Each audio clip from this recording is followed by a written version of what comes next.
Hi and welcome to this episode of the Author Spotlight. I'm very, very pleased to say that we've got Lesley Strachan with us, the author of The Ultimate Guide for Parents. We've also got online with us today Lesley Pine as well, who will be here to ask any questions. And please, for yourself, if you've got any questions at all, make sure you put them in the link below and we'll make sure that Lesley comes back to you and answers those for you too. So Author Spotlight is our opportunity to share with you the journey of our authors, sharing their book, but also the highs and lows of being an author to inspire you to get your books out there. So Lesley, tell me a little more about your book writing journey. That was like what? Oh, 6 months ago, probably, I think.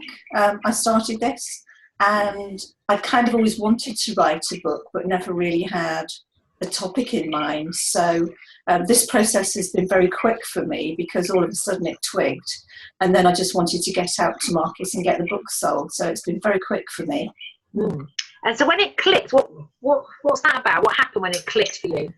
I have been teaching in secondary schools, colleges and higher education for a very long time, and it's always bugged me that young people really never knew who they were or what they wanted. And I would say to them, well, what do you want to be when you grow up? And they go, and you get comments like that. And it frustrated me for a long time. So because I'm a Jack Canfield trainer, I started to introduce some concepts into my syllabus and stuff like that. And I thought, I could write a book about this because I've got so many stories to tell and so many good reactions to some of the material that I've been using. So I thought, right, okay, so when I was teaching up in London last November, I used the time on the train to start structuring what a book might look like from chapter 1 to chapter 12. And strangely enough, I found it really easy just to get going and write it because it was all from the heart, and it was stuff that I knew about and examples from students and parents. And I did lots of research with about 2,500 parents to kind of get the hang of what was really winding them up about their teenagers, apart from not cleaning their rooms and causing havoc, really. Fabulous. Yeah. So why did you write the book? Because I'm so passionate about young people not having any direction in life and just floating about all over the show. And I thought maybe I could make a real difference to young people's lives and their parents, which would make living with these teenagers a whole lot easier. And so that was my key, really, to change people's lives and to inspire and support young teenagers to have some sort of idea about who they were, what their personal values are, if they could do the job of their dreams, what would it be, and look at sort of alternative ways of getting them in employment, in a job that they will be passionate and enthusiastic about. And that's that's the sort of angle that I'm coming from, working with all the young people that I do. So what's the most important thing that you've learned as part of the process of being an author in the journey to write this book? The important thing that I've learned, the writing I was really worried about, but it ended up being quite straightforward. The one thing that I've learned is that you can't do it all by yourself. And I needed a lot of people around me who knew what they were doing to get me to where I wanted to be. So it's things like editing the book and images and how it all pans out in the book and the typesetting and all that sort of thing, and the marketing of it, because I'm a marketer by trade, but marketing the book is a completely different concept altogether. So bringing a team of people around me who knew exactly what they were doing and could project manage it made my job writing it that much easier, to be honest. Fabulous. So what do you wish you'd known before you started? How long it would take.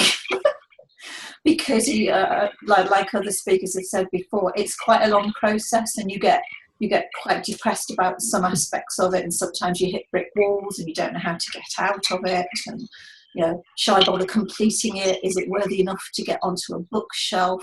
And so I kind of wished I'd known before what the project looked like, and then it would have made it easier for me to actually complete it better. And what does the project look like to you? What's your experience of it as a project now? As a project? Yeah, if you said you'd like to see what it was like before, if you were telling another author now what that project's like, what is that like?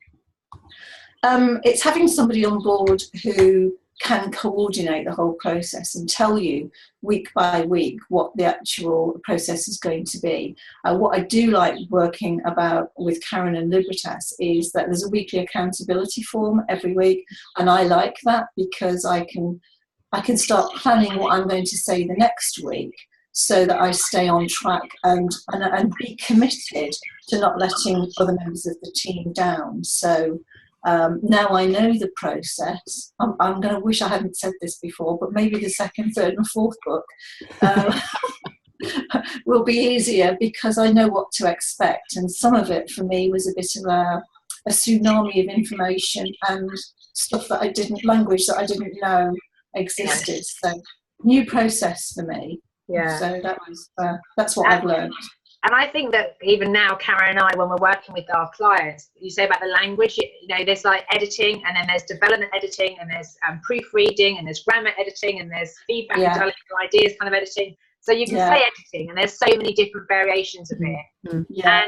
And you can say how long, and it will be different for every person because it'll depend on their perception of it. So it's an interesting process for us when we're working with people to give them enough idea that you're roughly in this phase. You've got this phase. It's much more when you get to that design part, which I know we've got a great system with Sam, particularly, who helps project manage all of us. Yeah. Keeps us on track with dates and times. Yeah, and it's all things like, legal use of images and what kind of images to use. And some of the hardest decisions I found was even stupid things like what font to use and stuff like that. Yeah. And that was strangely difficult. The writing was relatively straightforward, but we went through 3 iterations of images for the front cover and about 48 different variations. And that I found really challenging for me. It was really weird, but well, I don't know. I'm going to put this out there, and you can tell me whether it resonates with you or not. But we're talking. Leslie's actually just finished her author spotlight, and what I'm noticing when I work with people is that if they're writing their own personal story, it can be quite challenging because when you're in the writing process, because you're looking at yourself. And it sounds like your book was much more looking at data outside of you and stories of other people, and it was stuff that you'd done to help people. But when you come to the cover, it's more represented, it's representing you. So you're having to look at yourself, and the font is more about your personality, your style and stuff. And I think that sometimes we just don't look at ourselves very much, and we don't know how we want to be seen or how we want to be interpreted or what the message to be. And so that's why writing a book is so powerful, because we get so many different perceptions of ourselves through the process. Interestingly. Yeah, interestingly with the front cover concepts too, is when I put it out to my networks, it was sort of, how do you tie in the front cover concept to the title, and what does that mean to different people? And I'd get a mum come say, I've got 6 kids and you've only got 1 middle class white child on the book, and I'm going, oh my God. So it's really having to think about the market you're trying to sell the book to. And that was a really, really difficult challenge, to try and cover ethnic, differences, age differences, family orientation, and things like that. Yeah. Have you got a copy of the cover? I don't know if we have, because I do believe you did get it sorted. Let's have a look at the image. I'll pop it up a bit, so I can't quite see it. Yeah, can you see that? Yeah, it's fabulous. Yeah, I love it. And purple's one of my favourite colours as well. So. And the idea is, at the end of the day, we'll have happy, confident children. So that's what I wanted to get over to parents, that they can have this, but they're going to have to work through the book to do it. Yeah, absolutely, fantastic. So, what was your lowest point on the journey? I didn't like rereading what I've written all of the time. Because I kind of wanted to change things about all the time, and I don't like proofreading my own work, so I got my husband to do it, quite frankly. and I said, just have a look at it for the flow, and think about whether things need to be changed or not. And I think some ways, as the other Lesley was saying earlier, you kind of look at it, but you can't look at it with fresh eyes. Somebody else has to actually have a look at it. And that's where I found sending out the book to some critical, positive friends was a really great idea. And I've managed to get a lot of feedback and some, what do they call it? Some positive praise for the front of the book. So I was really pleased about that. So, How did you? Go on. How did you choose your positive critical friends? How did you know who was the best person to give it to? Because I belong to the Jack Canfield group of trainers. We're all certified trainers in the Success Principles. They're a very positive group of people. So I knew that they would give me positive feedback, and I sent it out to authors and coaches of networks. And so the groups I belong to are very positive people. So I knew that if they were going to give me feedback, it would be constructive. And it was, and I made quite a lot of alterations based on their feedback. So I was quite pleased about that. Yeah. It can be quite a big thing, letting go of your piece of document, can't it? That first time to get somebody else to read it. I know, and I'm quite private in that way, and to put my manuscript out to people, quite frankly, that I didn't know, was quite scary for me, and that was probably not the lowest point, but the scariest point about what will people think about what I've written. And so, but you just have to push the boundaries and get it out there, and not worry about what people think, because at the end of the day, anyone who writes a book generally has a really strong message to get out there. And so who are we not to get those words out there? And that's what's in the back of my mind all the time. You don't have the right not to do this. You have to do this because it's my life, my experiences, and I want to help young people and teenagers and parents. So you have to move past the boundaries and the downsides. So what has been your biggest success to date? To date, having this hard copy in my hand, and I was proofreading it in Abu Dhabi. I was sat on the beach, and I thought, "Yay! I've actually managed to actually do it." And then the other highlight lately has been typing my name into Amazon, and all of a sudden my book cover comes up, and I'm thinking, "Oh God, this is it!" And it's just getting to that really exciting bit now, so you can push away all the lowest points, if you like, and actually move forward to just weeks away to being on shelves and on Amazon. So I've just got my fingers crossed that everybody buys it now. Fabulous. So when's the official launch date? 31st of May.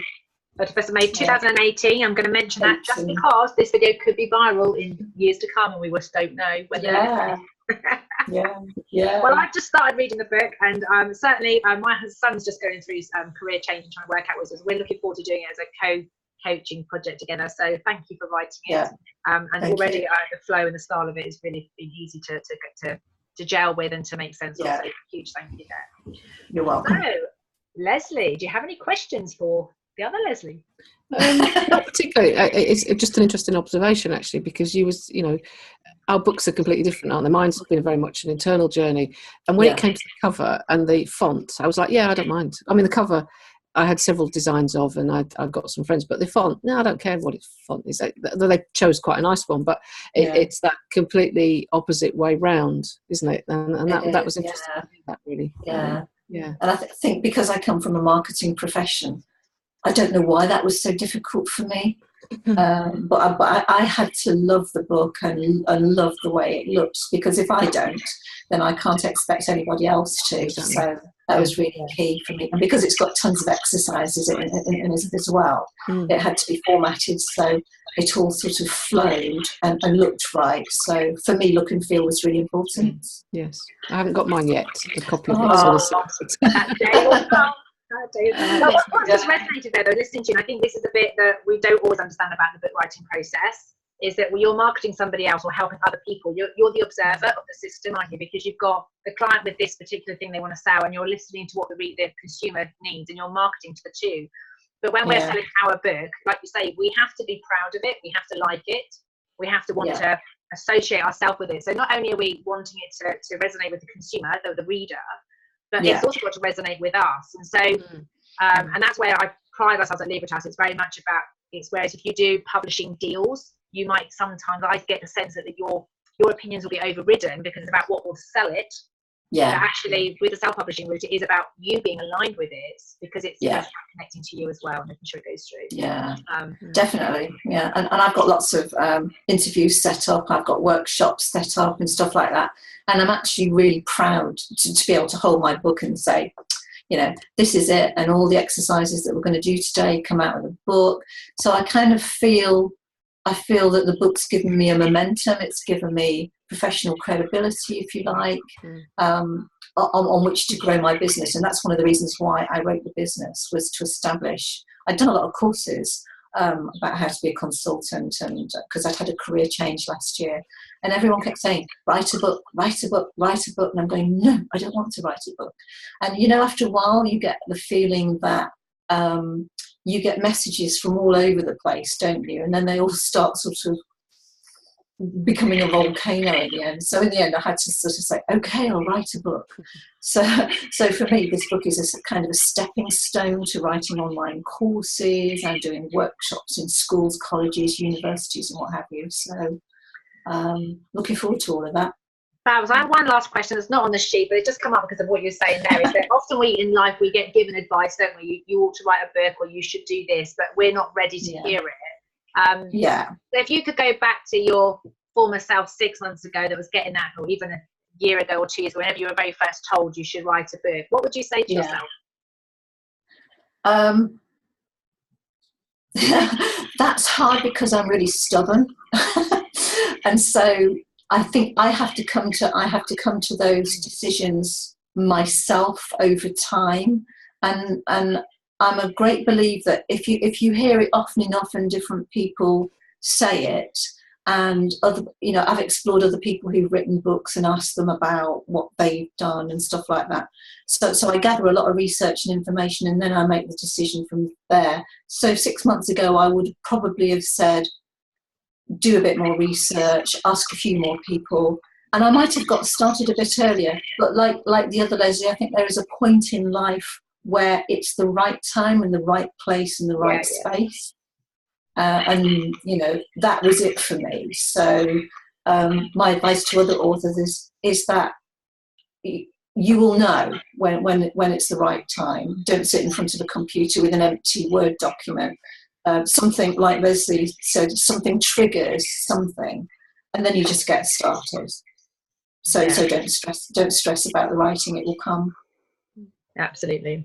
And I will obviously develop that with another interview, I'm sure, for our book called The Author's Journey, because I'm definitely noticing that as a pattern in myself and Lesley and for you guys today, is that there is that, there's kind of that, for me, I didn't realise until I wrote it that I'd been talking about wanting to write books since I was a child, but like you said, didn't really know what the book would be. And 6 years ago, I said, I'm writing a book, I still didn't know on what. But I don't even think that my business was fully formed enough for me to write about it until 6 years later. Although I knew I wanted to write about it, I had that sense, that intuition, but I didn't have the material by then. By the time I actually got around to writing it, that was when I had all the information. And I say, keep paying attention to that little voice, because it's very easy to keep putting it off and become a pattern of not doing something with it. So it's kind of interesting that, how do you know when there is a cut-off point and you keep putting it off, and when you know it's the right time to write? And that's quite an interesting gap for people to actually move through. But I think you probably know at the end of the day. And if like the rest of us, you're surrounded by positive people who aren't criticising you for doing it, then that's another spur to actually keep going. Yeah.